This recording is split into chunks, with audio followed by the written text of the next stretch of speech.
네, 오세훈 시장의 당선은 정부의 부동산 정책에도 영향을 미칠 것으로 보입니다. 핵심으로 꼽히는 공공주도 주택 공급 대책이 흔들릴 수 있다는 전망도 나옵니다. 앞으로의 부동산 정책 방향을 윤지혜 기자와 알아보겠습니다. 오 시장 당선을 바라보는 재건축 시장 분위기부터 알아볼까요? 네, 재건축이 추진 중인 서울 성산동의 한 아파트 단지에 가봤는데요. 오 시장 당선으로 이 재건축에 대한 기대가 퍼져 있었습니다. 얘기 들어보시겠습니다. 네.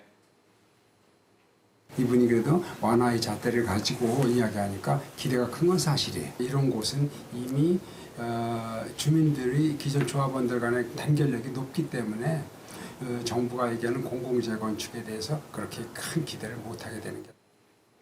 공공주도 재건축이 정부 대책의 핵심인데 어쩌면 동력을 잃을 수도 있겠군요. 그렇습니다. 이 오 시장의 핵심 공약이 이 민간 재건축 활성화이지 않습니까?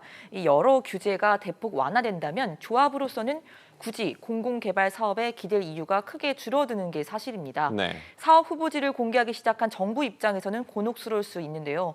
이런 우려에서 홍남기 부총리는 정부와 지자체가 상호 협력해야 한다면서 기존 부동산 정책의 큰 틀을 유지하고 이사 공급 대책 등도 일정대로 추진한다고 밝히기도 했습니다.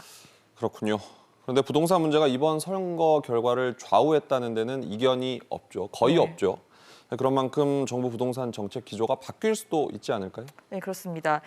말씀하신 것처럼 이 실수요자에 대해서 이 주택담보대출 비율이나 이 총부채 상환 비율 등 대출 규제를 완화하자 이렇게 선거 전에 주장을 한 거는 이미 여당에서 나온 바 있습니다. 네. 또 부동산 공시가격이 가파르게 올랐다는 지적에 따라서 재산세 등 세금 부담 경감 방안을 마련해야 한다는 목소리도 꾸준히 나오고 있는 상황입니다. 다만 이 같은 규제 완화가 한꺼번에 이루어지게 되면 최근 잠잠해졌던 서울 아파트 값이 다시 요동을 칠 가능성이 있기 때문에 속도 조절 또한 필요하다는 의견도 함께 나오고 있습니다.